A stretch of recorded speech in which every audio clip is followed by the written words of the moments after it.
नाज़रीन ग्रामी अस्सलाम वालेकुम। कदीम दुनिया में आपको खुशामदीद कहते हैं। अल्लाह ताला ने इंसानों को अपनी इबादत के लिए पैदा किया और इस तरह हर इंसान की भी आखिरी तलब उसके रब का दीदार होगा। लेकिन उसके मुतहम्मिल लोग वही हैं जो कि इस दुनिया में अनदेखे फितनों को देखने के बावजूद पुख्ता ईमान के साथ सिरात मुस्तकीम के रास्ते पर चलते रहे। मगर ये इनाम मौत के बाद ही क्यों मुमकिन है, जबकि हम अल्लाह को ख्वाब में या बेदारी की हालत में क्यों नहीं देख सकते? तो इस मालूमात से भरी वीडियो को बगैर स्किप करिए एंड तक लाजमी देखिएगा। तो चलिए वीडियो का बाकायदा आगाज करते हैं।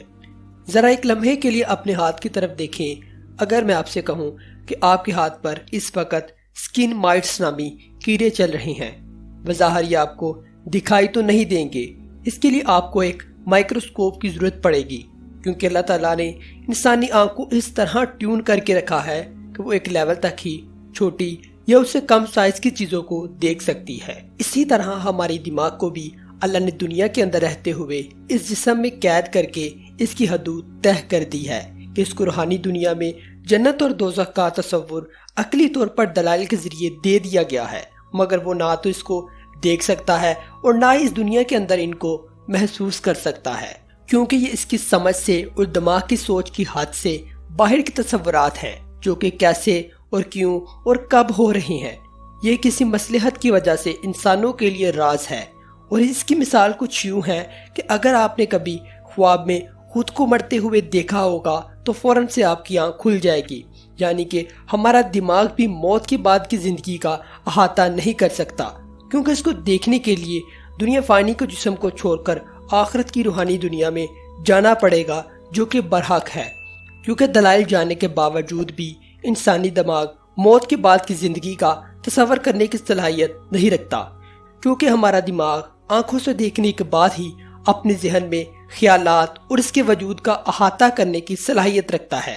जबकि अल्लाह ताला ने कुरान पाक में खुद इरशाद फरमा दिया कि इसकी मिसाल की कोई भी चीज इस पूरी कायनात के अंदर मौजूद नहीं है। तो आप जरा सोच कर देखें कि जिस चीज की मिसाल भी पूरी दुनिया कायनात के अंदर मौजूद ही नहीं, तो हम ये तस्वर भी कैसे कर सकते हैं कि अल्लाह ताला की जात कैसी दिखती होगी। जैसा कि कुरान पाक में अल्लाह ताला इरशाद फरमाते हैं कि दुनिया में किसी की भी आंखें अल्लाह को नहीं देख सकती, वो सब देखता है, वो नहायत बरीकोबीन और बाखबर है।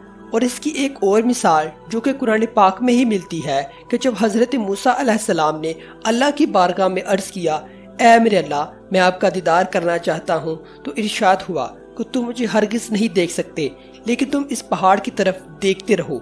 अगर ये अपनी जगह पर कायम रहा तो तुम मुझे देख सकोगे। और जब अल्लाह ताला ने अपनी नूर की तजल्ली उस पहाड़ पर फरमाई तो ये एकदम से फट कर रेजा रेजा हो गया और हजरत मूसा अलैहिस्सलाम बेहोश होकर गिर पड़े, जिससे यह सबूत मिलता है कि दुनिया कायनात और इसमें रहने वाली मखलूक इतनी काबिलियत नहीं रखती कि अल्लाह के नूर और रोशनी जलाल के आगे वो टिक सके। और इसी तरह एक हदीस में आप सल्लल्लाहु अलैहि वसल्लम ने इरशाद फरमाया कि अगर अल्लाह अपनी ज़ात और मखलूक कायनात के दरमियान मौजूद पर्दे को हिटा दें तो अल्लाह का नूर रोशनी जलाल इस कायनात को झुलसा के रख देगा। नाज़रीन ग्रामी, अगर देखा जाए तो इसकी वजाहत अल्लाह की तख्लीक इस कायनात में मौजूद सूरज में छुपी हुई है। मोअज़्ज़िज़ दोस्तों, इस वक्त हमारी ज़मीन सूरज से तकरीबन 150 मिलियन किलोमीटर के फासले पर मौजूद है, लेकिन इसकी इतनी तपश और सबसे बड़ी बात, एक इंसान इसको कुछ देर के लिए तो आंख भरकर भी नहीं देख सकता, तो ये दुनिया में अल्लाह के दीदार का मुतहम्मिल कैसे हो सकता है। मोअज़्ज़िज़ दोस्तों, ये दुनिया फानी एक इम्तिहान की जगह है और वहाँ इंसान ही है जिसको अल्लाह ने सही और गलत के दरमियान फर्क करने का नजरिया दिया। ये इंसान पर डिपेंड करता है कि वो बारगाह इलाही में सरकशी इख्तियार करे, चाहे वो अल्लाह के अहकामात पर अमल करे, और अहकामात पर अमल करने वाला ही नोबेल प्राइज का हकदार होगा। और इन्हीं लोगों के लिए कुरान पाक में इरशाद बारी ताला है। अल्लाह ताला फरमाते हैं कि ये वही ना थे जो मुझे बगैर देखे डरते, तो इन्हीं जनतियों लोगों के लिए सबसे बड़ा इनाम वो नोबेल प्राइज अल्लाह का दीदार होगा। तो इसी तरह अगर देखा जाए, अगर अल्लाह अपना दीदार अपनी मखलूक को दुनिया में ही करवा देता तो भला आखिरत में जन्नत की तलब कहाँ रहती। और एक हदीस में आप सल्लल्लाहु अलैहि वसल्लम इरशाद फरमाते हैं कि जो शख्स دنیا کے اندر رہتے ہوئے بنا دیکھے اللہ تعالیٰ کی ذات پر ایمان لایا، اللہ تعالیٰ آخرت کے اندر اسے جنت عطا کرے گا۔ اور اس سے بڑھ کر صحابہ کرام نے پوچھا، اے اللہ کے رسول اس سے بھی بڑھ کر کیا؟ آپ صلی اللہ علیہ وآلہ وسلم نے فرمایا کہ اللہ کا دیدار۔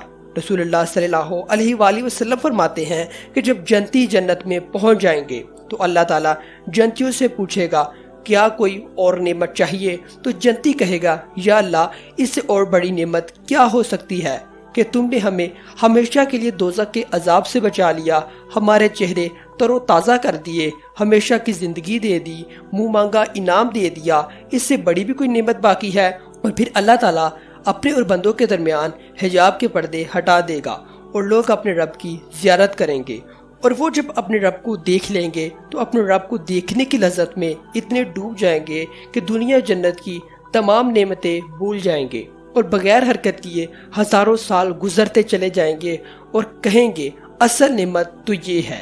صحیح مسلم میں حضرت ابو ذر غفاری سے روایت ہے کہ جب حضرت محمد صلی اللہ علیہ وآلہ وسلم نے سفر معراج کی واپسی پر سفر کا حوال بیان کیا تو آپ صلی اللہ علیہ وآلہ وسلم نے فرمایا کہ میں جبرائیل کی حدود سے اتنا باہر چلا گیا جہاں پر آج تک کوئی زندہ مخلوق نہیں جا سکی، یعنی کہ جس سے ثبوت ملتا ہے کہ جب آپ صلی اللہ علیہ وآلہ وسلم سفر معراج پر جا رہے تھے تو سدرۃ المنتہا پر حضرت جبرائیل رک گئے، ان کی حد یہی تک تھی، تو اس کے آگے آپ صلی اللہ علیہ وآلہ وسلم اکیلے ہی تشریف لے گئے، یعنی کہ اللہ کے سب سے قریب اور فرشتوں میں سب سے پہلی تخلیق فرشتوں کے سردار جبرائیل امین کو بھی اللہ کی دیدار کا شرف حاصل نہیں ہوا، یعنی کہ اس پوری دنیا کائنات کے اندر وہ واحد ہی ہیں، آپ کے اور ہمارے پیارے نبی حضرت محمد صلی اللہ علیہ وآلہ وسلم، جن کو خواب میں اور بیداری کی حالت میں اللہ کا دیدار نصیب ہوا۔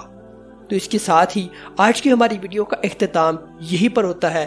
اگر آپ کو ہماری ویڈیو پسند آئے تو اس کو لائک کریے گا، سبسکرائب کریے گا اور بیل آئیکن کی گھنٹی کو پریس کرنا تو بالکل بھی مت بھولیے گا۔ خدا حافظ۔